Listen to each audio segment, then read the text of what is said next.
Assalamualaikum warahmatullahi wabarakatuh. Bismillahirrahmanirrahim.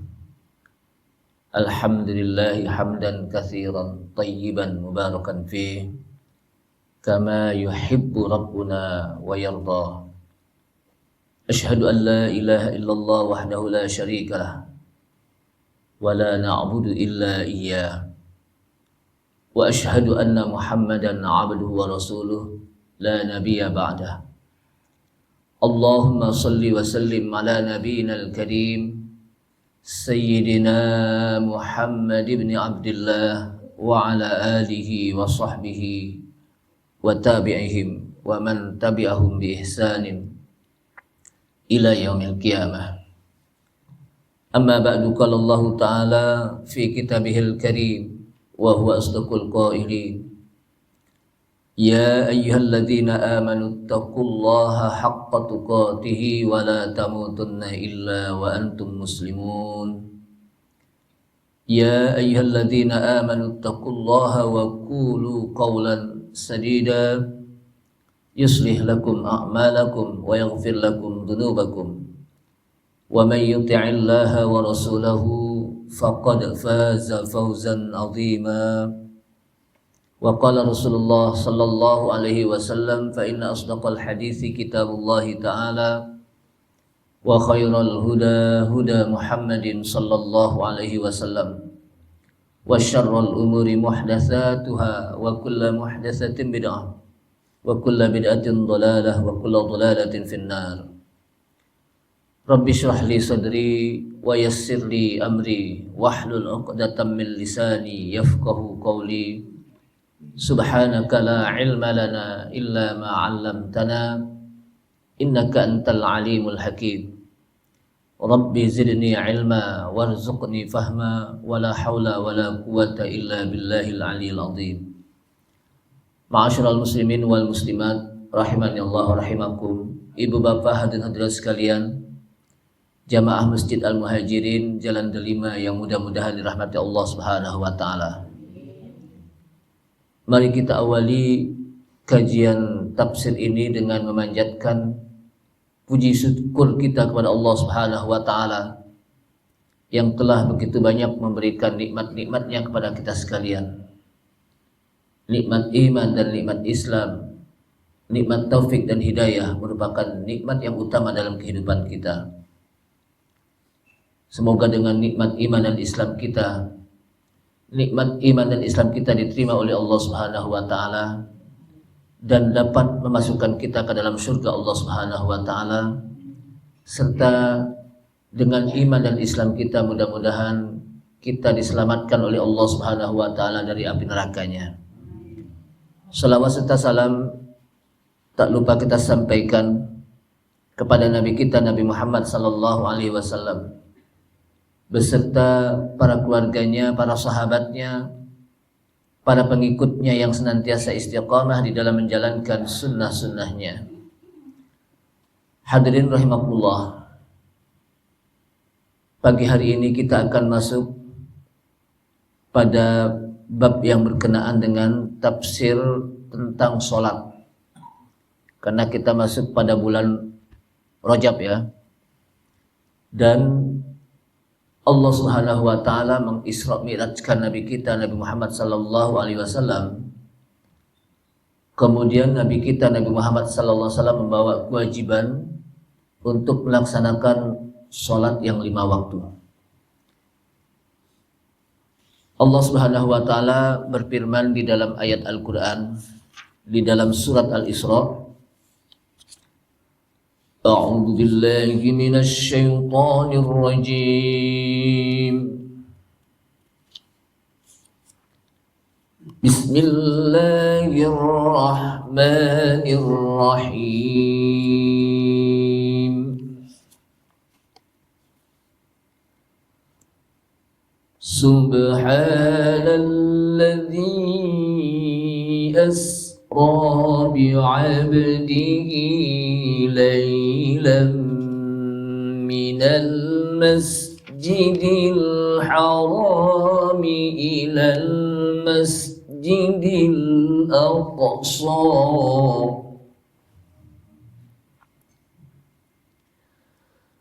minal masjidil harami ilal masjidil aqsa alladhi barakna hawlahu linuriyahu min ayatina innahu huwas sami'ul basir. Subhanalladzi asra.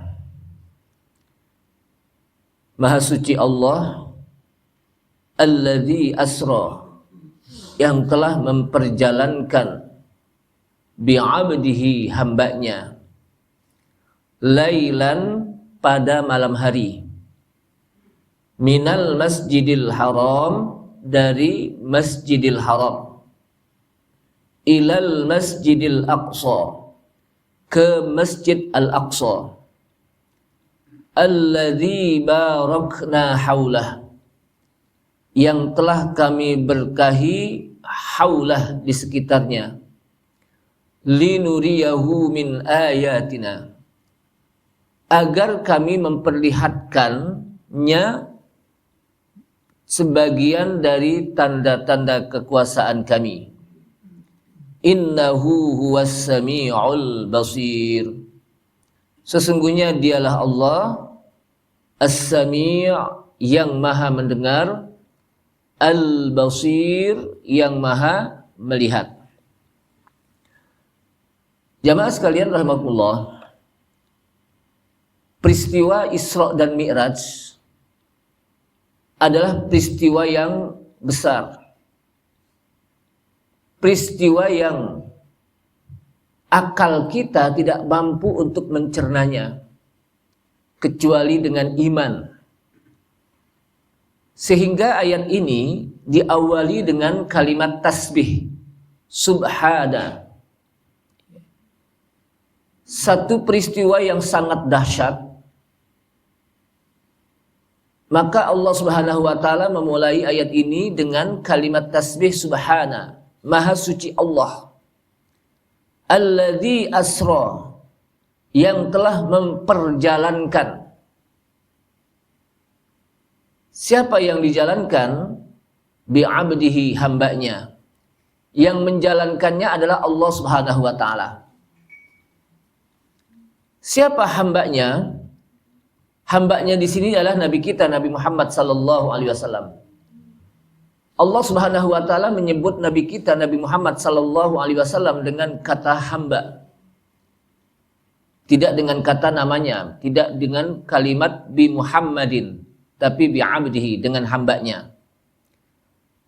Untuk menjelaskan kepada kita bahwa Nabi Muhammad sallallahu alaihi wasallam adalah seorang hamba yang paling menghambakan diri. Rasulullah sallallahu alaihi wasallam adalah seorang hamba yang paling menghambakan diri. Maka Allah Subhanahu wa taala menyebut dengan satu gelar yang tinggi, hamba yang menghambakan diri kepada Allah Subhanahu wa taala. Kalau nabi-nabi lain disebut oleh Allah Subhanahu wa taala dalam Al-Qur'an dengan namanya langsung. Nabi Adam disebut ya Adamuskun, hai Adam, tinggallah di surga ini. Nabi Yahya alaihissalam disebut dengan ya Yahya khuzil kitaba biquwah. Hai Yahya, peganglah kitab ini dengan kuat-kuat. Ya Zakaria, inna nubashiruka. Hai Zakaria, sesungguhnya kami telah menyampaikan berita gembira. Jadi dengan namanya. Ya Ibrahim, juga dengan namanya, wahai Ibrahim. Tapi ketika Nabi kita, Nabi Muhammad sallallahu alaihi wasallam, Allah Subhanahu wa taala panggil dengan gelarnya dan menyebut dengan gelarnya, ya ayyuhan nabiyyu, wahai nabi. Maksudnya nabi kita, Nabi Muhammad sallallahu alaihi wasallam. Gelar kenabian. Ya ayyuhar rasul, wahai rasul, nabi kita. bi'abdihi, hambanya, Nabi kita. Jadi yang menjelaskan, yang menjalankan hambanya, yaitu Nabi kita, Nabi Muhammad sallallahu alaihi wasallam adalah Allah Subhanahu wa taala. Kapan diperjalankan? Lailan, pada malam hari. Subhana, maha suci Allah, Allah Subhanahu wa taala memuji dirinya, mengagungkan dirinya, membesarkan dirinya, karena Allah Subhanahu wa taala pantas untuk membesarkan dirinya. Karena Allah Maha Besar. Kalau kita nggak pantas untuk membesarkan diri kita, karena kita mah kecil. Jadi kalau Allah Subhanahu wa taala mengagungkan dirinya, memuliakan dirinya, membesarkan dirinya, itu pantas. Karena apa? Karena Allah Subhanahu wa taala Maha Besar, yang pantas untuk disembah. Kalau kita nggak pantas untuk membesarkan diri kita sendiri, itu namanya sombong. Kenapa? Karena kita kecil, kerdil di hadapan Allah Subhanahu wa taala. Allah Subhanahu wa taala dalam ayat ini menjelaskan tentang kekuasaannya, sesuatu yang tidak mampu dilakukan oleh makhluknya. Walaupun itu malaikat Jibril. Sesuatu yang tidak mampu dilakukan berupa peristiwa Isra Mi'raj, kecuali hanya Allah Subhanahu wa taala yang bisa melakukan. Makanya Allah Subhanahu wa taala menyebutkan asra, memperjalankan. Jadi yang menjalankan Nabi kita itu Allah Subhanahu wa taala. Rasulullah sallallahu alaihi wasallam tidak berjalan sendiri, tapi ada yang menjalankannya, yaitu Allah Subhanahu wa taala.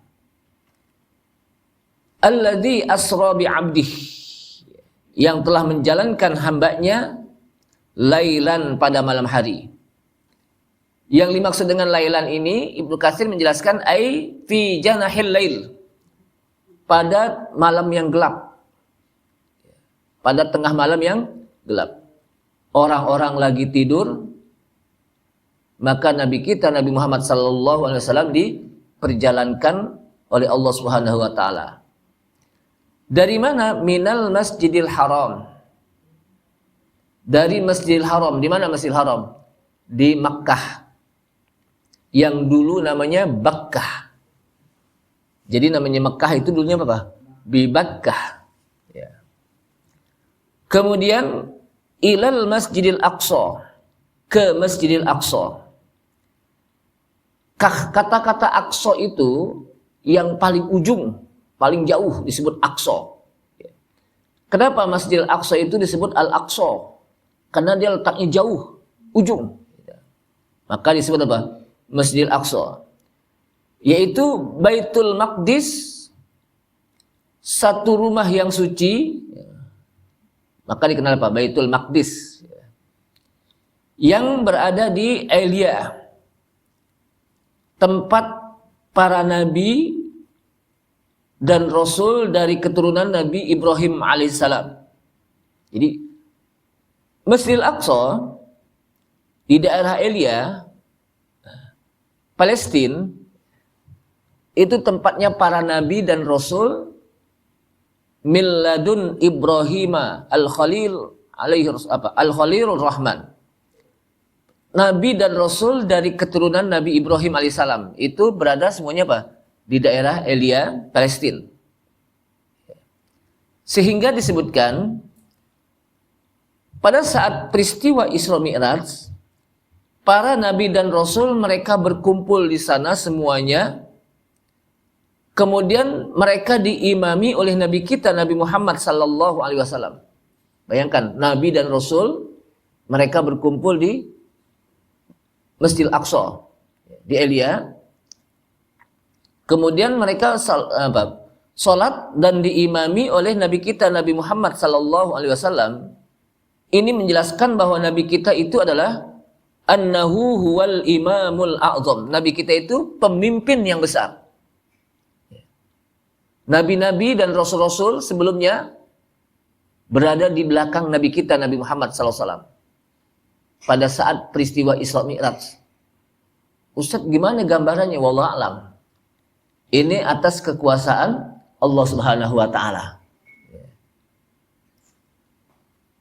Nabi kita Nabi Muhammad SAW menjelaskan di dalam ayat ini, saat para nabi dan rasul berada di belakang nabi kita saat sholat di Masjid Aqsa, itu ar-ra'isul muqaddam, pemimpin yang didahulukan. Nabi Ibrahim alaihissalam walaupun disebut sebagai Abul Anbiya wal Mursalin, bapaknya para nabi dan rasul, tapi pada saat itu ada di belakang. Sedangkan Nabi kita Nabi Muhammad SAW Sayyidul Anbiya, Imamul Anbiya wal Mursalin, pemimpin para nabi dan rasul. Kalau Nabi Ibrahim itu apa? Abul Anbiya wal Mursalin, bapaknya para nabi dan rasul. Karena dari Nabi Ibrahim ini melahirkan para nabi dan rasul. Dari Nabi Ishak alaihissalam melahirkan nabi dan rasul dari kalangan Bani Israel. Dari Nabi Ismail alaihissalam melahirkan nabi kita Nabi Muhammad SAW. Makanya disebut Abul Anbiya wal Mursalin, bapaknya para nabi dan rasul. Sedangkan nabi kita Nabi Muhammad SAW lebih luas lagi, Imamul Anbiya wal Mursalin, pemimpin para nabi dan rasul. Lebih tinggi lagi, salawatullahi wa salamuhu alaihi wa alaihim ajma'in. Allah Subhanahu wa taala mengutus para nabi dan rasul dengan jumlah yang banyak. Disebutkan dalam sebuah riwayat 124.000 nabi dan rasul.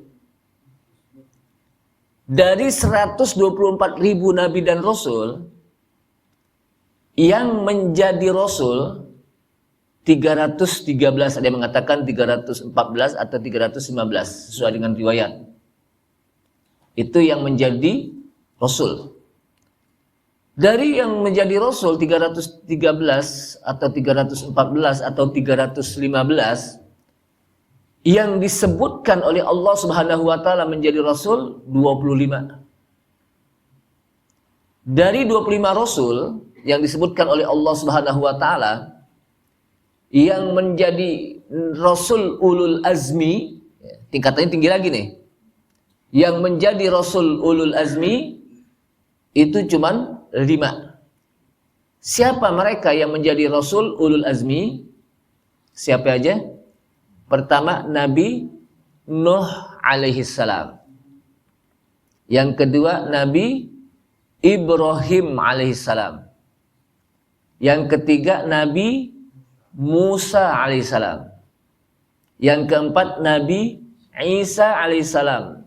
Dan yang kelima, Nabi kita Nabi Muhammad sallallahu alaihi wasallam. 5 rasul yang disebut dengan ulul azmi, yang memiliki ketingkatan yang lebih tinggi dibandingkan dengan nabi dan rasul lain. Dari 5 ulul azmi ini yang menjadi imamul anbiya wal mursalin, sayyidul anbiya wal mursalin, pemimpin para nabi dan rasul adalah nabi kita Nabi Muhammad sallallahu alaihi wasallam. Jamaah sekalian rahimakumullah, Masjidil Aqsa alladzi barakna haulah, yang kami berkahi di sekitarnya. Apa arti barokah? Ya. Barokah itu ziyadatul khair, meningkatnya kebaikan-kebaikan, bertambahnya kebaikan. Maka orang-orang yang di Masjidil Haram, di Masjidil Aqsa, mereka begitu luar biasa ibadahnya. Ada yang pernah ke Masjid Aqsa belum sini? Itu ibadah luar biasa itu. Alhamdulillah, udah gencatan senjata ya sekarang ya.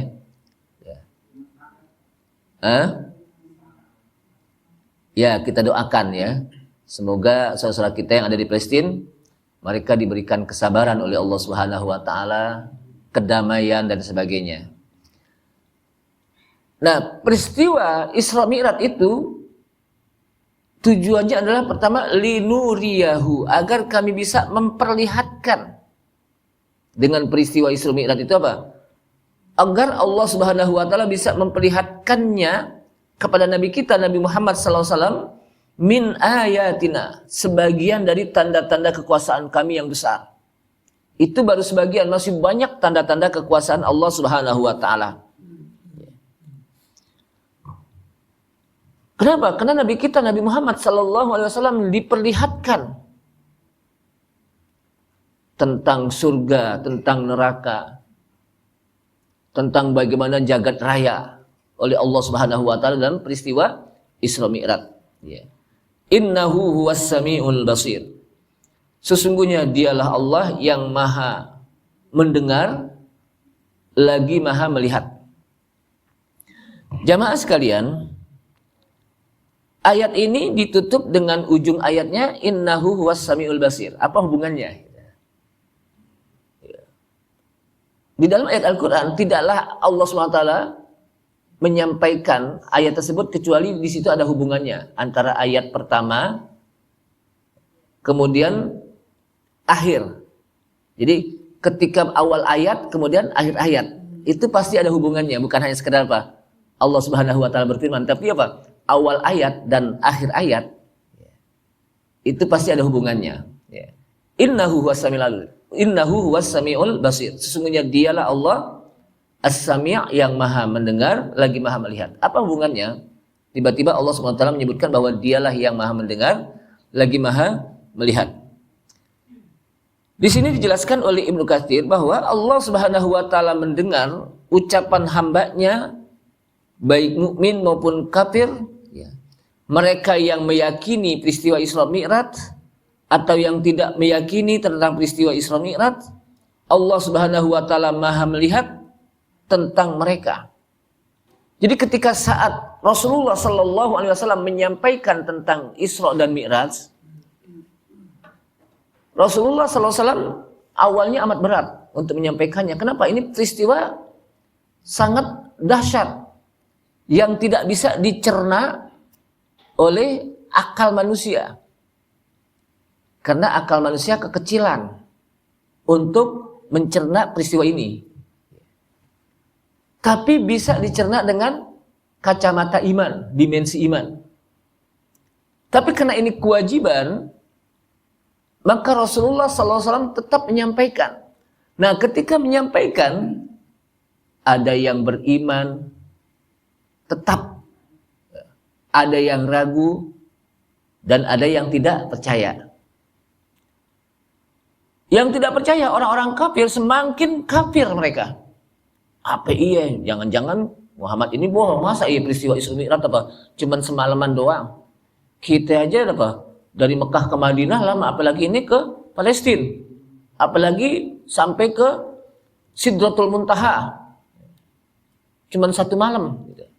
Semakin kafir ya. Semakin diejek Nabi kita Nabi Muhammad SAW.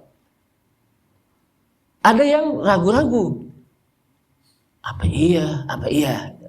Ada yang percaya sebagaimana Abu Bakar As-Siddiq radhiyallahu anhu. Ketika orang kafir mendengar ini, maka mereka buru-buru menyampaikan kepada Abu Bakar. Kenapa? Karena dia melihat bagaimana Abu Bakar kepada Nabi kita Nabi Muhammad SAW begitu akrab, selalu berteman dan selalu apa aja percaya. Sehingga mereka mengatakan, ya kita sampaikan nih peristiwa ini kepada Abu Bakar. Jangan-jangan dia apa? Tidak akan percaya.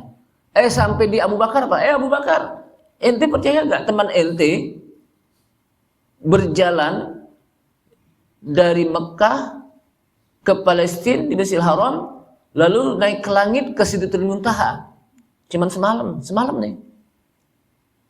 Apa kata Abu Bakar As-Siddiq radhiyallahu anhu dalam bahasa kita? Saya percaya kalau itu yang disampaikan oleh Nabi Muhammad SAW. Lebih dari peristiwa itu saya akan percaya. Kenapa? Karena Rasulullah SAW tidak pernah berbohong. Sebab Abu Bakar As-Siddiq itu salah satu sahabat yang berteman itu bukan pada saat udah gede aja, udah Rasulullah menjadi seorang Rasul. Dari apa? Kecil sudah berteman. Tahu bagaimana apa? Nabi kita Nabi Muhammad SAW. Ya. Bagaimana berdagangnya, nggak pernah berbohong di mana di masyarakat. sampai mendapatkan gelar Al-Amin. Sehingga lebih dari peristiwa itu, kalau itu yang menyampaikan Nabi Muhammad SAW, saya akan percaya. Maka Abu Bakar As-Siddiq itu digelari dengan As-Siddiq. As-Siddiq orang yang selalu membenarkan. Jadi para sahabat itu punya gelar masing-masing. Para sahabat itu apa? Punya gelar masing-masing. Ada As-Siddiq Abu Bakar. Kenapa? Orang yang selalu membenarkan apa yang disampaikan oleh Nabi kita Nabi Muhammad SAW. Abu Bakar As-Siddiq radhiyallahu anhu adalah orang yang pertama sekali beriman sebelum yang lainnya. Setelah Khadijah istri Rasulullah SAW beriman, maka Abu Bakar As-Siddiq orang luar. Kalau Khadijah kan orang dalam misalnya. Kenapa istrinya? Orang luar dia siapa? Abu Bakar As-Siddiq radhiyallahu anhu. Yang lain belum beriman. Nah, di tangan Abu Bakar As-Siddiq inilah para sahabat banyak yang beriman. Melalui jalur ekonomi, perdagangan. Karena Abu Bakar As-Siddiq apa? Seorang pedagang, saudagar. Utsman bin Affan, Abdurrahman bin Auf. Itu apa? Di tangan Abu Bakar As-Siddiq. Makanya kata Rasulullah SAW, kalau imannya Abu Bakar As-Siddiq ditimbang dengan imannya kebanyakan orang di dunia ini, niscaya imannya Abu Bakar As-Siddiq apa? Paling berat, lebih berat. Kenapa? Karena dia adalah orang yang di antara sahabat-sahabat yang dijamin masuk surga oleh Allah SWT, itu mereka berimannya melalui apa? Tangan Abu Bakar As-Siddiq radhiyallahu anhu. Kemudian gelarnya Umar apa? Al-Faruq. Orang yang membedakan antara yang hak dan yang batil. Pokoknya kalau masalah hak dan batil, tegas Umar bin Khattab radhiyallahu anhu. Makanya digelari dengan Al-Faruq, orang yang membedakan antara yang hak dan yang batil. Dia tidak bisa melihat orang melakukan kebatilan, ditindak oleh Umar bin Khattab radhiyallahu anhu. Jamaah sekalian, dalam peristiwa Isra Mi'raj ini, maka saya tidak menceritakan bagaimana Rasulullah SAW ketika bertemu dengan Allah Subhanahu Wa Taala di Sidratul Muntaha, lalu mendapatkan apa? Mendapatkan kewajiban berupa sholat yang 5 waktu, di mana Nabi Musa alaihissalam disebutkan dalam apa? Disebutkan dalam tafsir Ibnu Katsir ini, melihat kepada Nabi kita Nabi Muhammad SAW dan bertanya, Muhammad, apa yang kamu dapati? Saya mendapatkan kewajiban sholat 50 waktu untuk umatku. Jangan. Kenapa? Umatmu itu dhaif, lemah. Orang-orang apa? Umatku Bani Israil itu orangnya gagah-gagah, gede, tinggi. Disuruh ibadah mereka lemah. Gitu. Apalagi umatmu yang lemah gitu. Disuruh ibadah apa? Balik lagi. Ini apa? Peristiwanya apa? Disebutkan di dalam Ibnu Katsir. Dan pada akhir, disebutkan di sini pada akhir. Jadi ketika apa? Ya Muhammad, hunna khamsu salawatin fi kulli yaumin wa lailatin. Jadi mereka diberikan kewajiban 5 waktu, yang tadinya kan 50 waktu. Kemudian apa? Menjadi 5 waktu fi kulli yaumin wa lailatin bi kulli salatin asrun, bagi setiap salat itu 10. Sehingga kalau mereka melaksanakan 5 salat menjadi 50. Walaupun 5 salat tapi pahalanya apa? 50 sama dia melakukan apa? 50 waktu. Bayangkan kalau kita diwajibkan sholat sehari 50 kali, gimana kira-kira?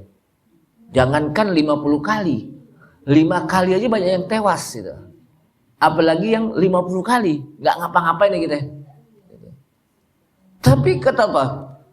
Ibnu Katsir menjelaskan di sini 5 kali mendapatkan 50. Padahal cuma 5 kali, tapi apa? Mendapatkan pahala apa? 50, sebutkan di sini. Kenapa? Karena hadis mengatakan wa man hamma bihasanatin falam ya'malha kutibat lahu hasanatun. Barang siapa yang ingin melakukan satu kebaikan, ingin, kalau ingin berarti niat untuk melakukan satu kebaikan, falam ya'malha, tapi ternyata dia tidak sampai untuk mengamalkannya, baru niat aja, kutibat lahu hasanatun, dicatat baginya satu kebaikan. Udah dapat pahala. Pahalanya apa? Satu.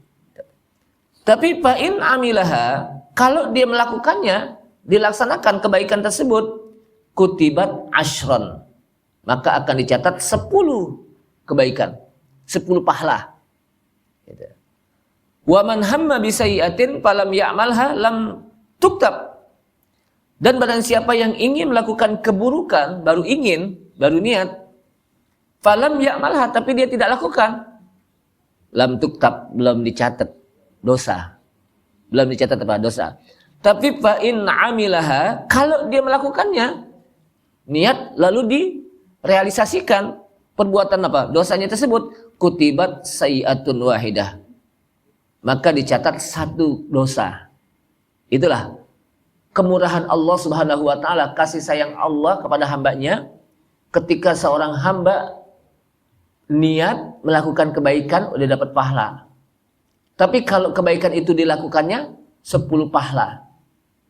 Kalau dia niat kejahatan, dosa, dan dia tidak lakukan, cuma dia nggak dapat dosa.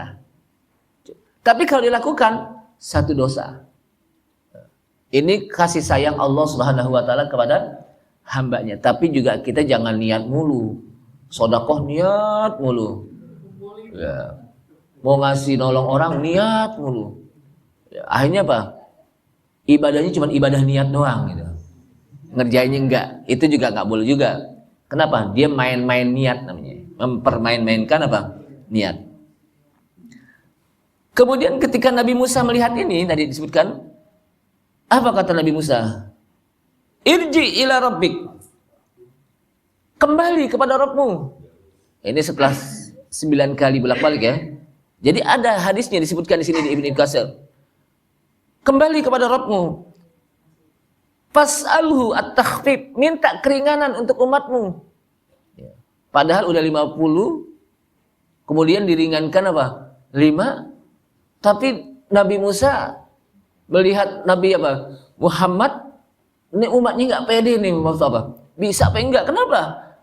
Karena umatmu itu at-takhfif apa? Umatmu itu apa? La tutiku dzalik, enggak mampu melakukannya. Kenapa? Umatmu itu lemah-lemah gitu. Fas'alhu takhfif, minta keringanan untuk umatmu. Apa kata Rasulullah SAW? Laqad raja'tu ila rabbi hatta istahyaitu. Sungguh aku bolak-balik kembali kepada Rabbku sampai aku malu minta diringankan lagi untuk umatku. Bayangkan. Akhirnya diwajibkanlah kita menjadi sholat 5 waktu. Jangan sampai kita tinggalkan 5 waktu ini. Sholat ini merupakan ibadah yang utama di antara ibadah-ibadah yang lain. Disebutkan dalam hadis, ketika Rasulullah SAW ditanya, ya Rasulullah, ayyul amal afdol? Amal apa yang paling utama? Al-imanu billah, beriman kepada Allah. Summa ayyun, kemudian apalagi Rasulullah? As-salatu ala waktiha, salat pada waktunya. Jadi amalan yang paling utama, yang merupakan amalan hati adalah iman kepada Allah. Amalan yang utama, amalan yang zahir, yang kelihatan adalah apa? Salat. Sehingga salat itu apa? Amalan yang utama. Kenapa? Karena salat itu merupakan ibadah yang berbeda dengan ibadah-ibadah yang lain. Pertama, Rasulullah SAW mendapatkan kewajiban salat yang 5 waktu bukan di Mekah, bukan di Madinah, tapi melalui peristiwa Isra dan Mi'raj. Kalau ibadah-ibadah yang lain, ada yang diwajibkan di Mekah, ada yang diwajibkan di Madinah. Karena turunnya ayat Al-Quran kadang di Mekah, kadang di Madinah. Nggak pernah diperlunas klender. Kadang di Mekah, kadang apa? Di Madinah. Tapi khusus untuk kewajiban sholat yang 5 waktu, itu diawali dengan peristiwa Isra Mi'raj. Kemudian diwajibkanlah Rasulullah SAW dan umatnya untuk melaksanakan sholat 5 waktu. Bukan di Mekah, bukan di Madinah. Tapi apa? Melalui peristiwa Isra dan Mi'raj. Ya. Jamaah sekalian, jadi sholat itu apa? Merupakan ibadah yang utama. Ya. Yang kedua, sholat itu pembeda antara orang-orang mukmin dan orang-orang kafir, orang-orang musyrik. Apa kata Rasulullah SAW? Al-ahdu bainana wa bainasyirki wal kufri as-sholah. Perbedaan antara kita dan orang-orang kafir, orang-orang musyrik itu apa? Sholat. Orang mukmin sholat. Orang kafir sholat enggak? Enggak. Itu perbedaan yang jelas. Kita nih di semuanya nih di apa? Sholat berjamaah di masjid, zuhur, asar, maghrib, isya, subuh. Semuanya mukmin. Ada enggak orang kafir? Enggak ada. Karena orang kafir apa? Enggak sholat. Oleh karena itulah, karena orang mukmin sholat, maka kita sholat gitu, agar kita tidak termasuk dari kelompok mereka. Karena ini perbedaan yang nyata, yang jelas. Jangan kalau diajak sholat ada aja alasannya itu. Zuhur kesibukan, asar di perjalanan, maghrib kecapean, isya ketiduran, subuh kesiangan. Ada aja itu. Yuk kita sholat zuhur. Oh, nih sibuk banget nih di kantor. Belum selesai nih, macam-macam. Pas asar, yuk asar. Waduh, asar macet. Asar apa? Macet. Maghrib, lu capek ntar dulu ah. Baru banget sampai kantor. Isya, tewas ketiduran. Pas subuh, kesiangan. Kapan mau apa? Sholatnya. Entar Ustaz, kalau udah meninggal baru dibawa untuk sholat. Itu bukan disolatin. Di depan imam lagi. Paling hebat itu. Yang biasanya orang sholat di belakang imam, dia apa? Di depan imam gitu. Nah oleh karena itulah jamaah sekalian, penting sholat. Karena ini pembeda antara yang hak dan yang apa? Antara mukmin dan kafir. Kemudian sholat juga disebutkan ibadah yang hubungannya kepada Allah Subhanahu wa taala yang pertama sekali nanti akan dihisab. Awwalu ma yuhasabu 'abdun yaumal qiyamati as-shalah. Idza saluhat saluha sa'iru 'amalihi wa idza fasadat fasada sa'iru 'amalihi. Yang pertama sekali nanti akan dihisab oleh Allah Subhanahu wa taala di hari kiamat adalah tentang salatnya. Apabila salatnya baik, maka ibadah yang lain menjadi baik. Apabila salatnya enggak bagus, ibadah yang lain enggak bagus. Kenapa? Karena barometer ibadah seseorang itu bisa dilihat dari salatnya. Kalau haji mah seumur hidup sekali. Siapa juga bisa. Bisa enggak? Bisa. Yang penting punya duit aja. Punya piti. Punya apa? Punya duit. Haji seumur hidup sekali. Kalau puasa di bulan Ramadan itu cuman sebulan itu setahun sekali. Zakat juga begitu. Yang penting apa? Punya duit keluarin zakat. Tapi kalau yang namanya sholat itu sehari-hari. Tahu sehari-hari? Tiap hari 5 waktu. Dari kita mulai bangun tidur, sholat subuh, zuhur lagi sesibuk-sibuk apapun juga, sholat zuhur, asar walaupun di perjalanan, tetap kita harus sholat. Maghrib walaupun capek banget, tetap wajib sholat. Isya wajib sholat. Kecuali kalau dia udah nggak ada, alias udah meninggal baru nggak wajib sholat. Kenapa? Disolatin. Jadi kalau udah meninggal Pak, bukan sholat lagi apa? Disolatin. Tapi kalau masih hidup, wajib dia sholat. Ustaz, saya nggak bisa diri. Boleh sambil duduk. Kata Rasulullah, "Shalli qa'iman, fa illam tastati fa qa'idan, fa illam tastati wa 'ala jambin." Salatlah kalian dalam keadaan berdiri. Kalau nggak mampu boleh duduk. Kalau nggak mampu juga boleh sambil berbaring. Artinya orang itu sakit. Masa salat orang sehat sambil berbaringan gitu. Jadi apa? Boleh. Ustaz, saya lagi musafir. Bisa ada jamak takdim, ada jamak takhir. Di kosor. Ustaz, saya nggak boleh kena air, merinding saya, ntar kalau kena air penyakit. Boleh tayamum.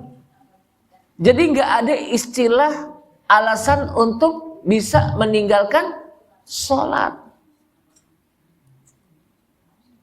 Kalau puasa, Ustaz, saya lagi datang bulan, ya ada alasannya kan itu.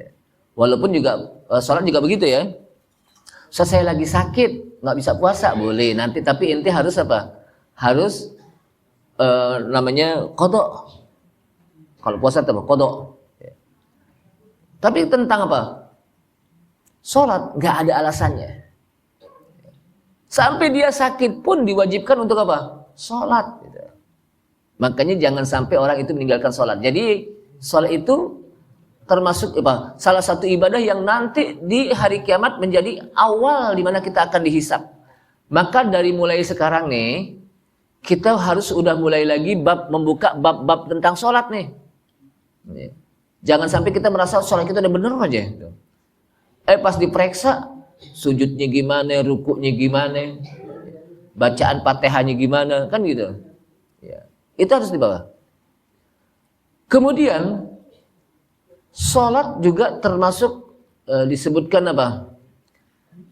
Di dalam ayat Al-Quran, wasta'inu bis sabri was shalah. Dia bisa menolong dalam kehidupan kita. Ya. Kenapa? Karena ayatnya adalah wasta'inu bis sabri was shalah. Wa innaha lakabiratun illa 'alal khashi'in. Kalau ayat yang lain, ya ayyuhalladzina amanu ista'inu bis sabri was shalah. Innallaha ma'as sabirin. Wasta'inu bis sabri was shalah. Jadikanlah sholat dan sabar sebagai penolong hidup kamu. Mengartikannya begitu. Jadikanlah sholat dan sabar sebagai penolong hidup kamu. Wa innaha lakabiratun illa 'alal khashi'in. Dan sesungguhnya sholat itu dilakukan amat berat kecuali bagi mereka-mereka yang khusyuk. Ya. Siapa yang khusyuk? Allah Subhanahu wa taala sebutkan, alladzina yazunnuna annahum mulaqu rabbihim wa annahum ilaihi raji'un. Mereka yang meyakini akan berjumpa kepada Rabb-nya. Wa annahum ilaihi raji'un, dan mereka meyakini bahwa mereka akan kembali kepada Allah Subhanahu wa taala. Itu yang disebut khusyuk. Sehingga kalau dia meyakini bahwa dia akan meninggal, maksudnya yazunnuna annahum mulaqu rabbihim, mereka akan berjumpa kepada Rabb-nya, maksudnya meninggal. Orang yang meninggal nanti bisa berjumpa kepada Allah SWT bagi mereka yang mukmin. Ketika sholat jadi khusyuk. Kenapa? Saya bakal meninggal nih, maka khusyuk sholat kita. Sehingga jadikanlah sholat itu apa? Penolong hidup kita dan sabar. Atau ayat lain mengatakan, ya ayyuhalladzina amanu ista'inu bis sabri was shalah. Hai orang-orang yang beriman, jadikanlah salat dan sabar sebagai penolong hidup kamu. Innallaha ma'as sabirin. Sesungguhnya Allah bersama orang-orang yang sabar. Jadi ini apa? Keutamaan salat.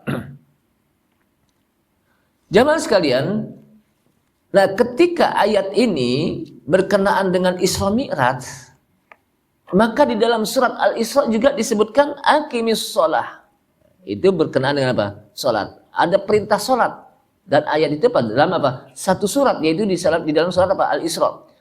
Aqimis shalata lidulukis syamsi ila ghasaqil laili wa qur'anal fajri inna qur'anal fajri kana mashhuda. Aqimis shalah. Ya. Dirikanlah salat. Lidulukis syamsi, pada saat nampaknya matahari. ila ghasaqil lail, saat dimana gelapnya malam, wa qur'anal fajr, dan saat qur'anal fajr, subuh. Inna qur'anal fajri kana mashhuda, sesungguhnya salat subuh itu disaksikan oleh para malaikat. Jamaah sekalian, kalau kita lihat ayat ini, waktu salat berapa tuh? Pertama, liduluki syamsi, pada saat tampaknya matahari kelihatan. Ila ghasaqil lail, kedua saat gelapnya malam.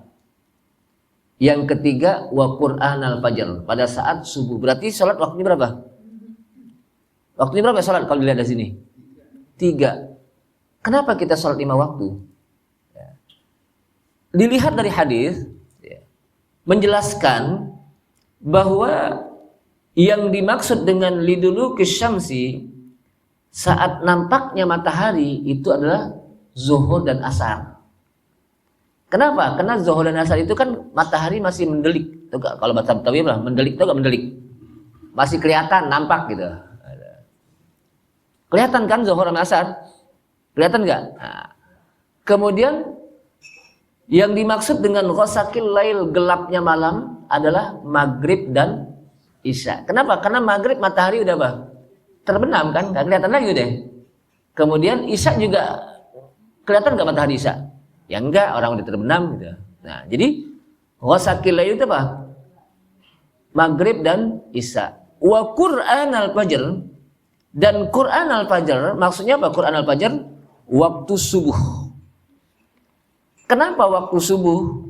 Inna qur'anal fajri kana mashhuda, sesungguhnya qur'anal fajri, waktu subuh itu disaksikan oleh para malaikat. Jadi kalau kita sholat nih subuh itu disaksikan oleh malaikat. Kenapa? Karena disebutkan dalam hadis riwayat Abu Hurairah radhiyallahu an, di mana disebutkan tashhaduhul malaikatul laili wa malaikatun nahar. Malaikat malam dan malaikat siang itu menyaksikan orang yang sedang sholat subuh. Kenapa? Karena saya itu malaikat sedang bergantian. Ya. Malaikat itu apa? Bergantian untuk menjaga manusia. Malaikat malam naik, turun, malaikat apa? Siang, turun untuk menjaga manusia. Dan saya itu di waktu subuh. Makanya apa? Tashhaduhul malaikah.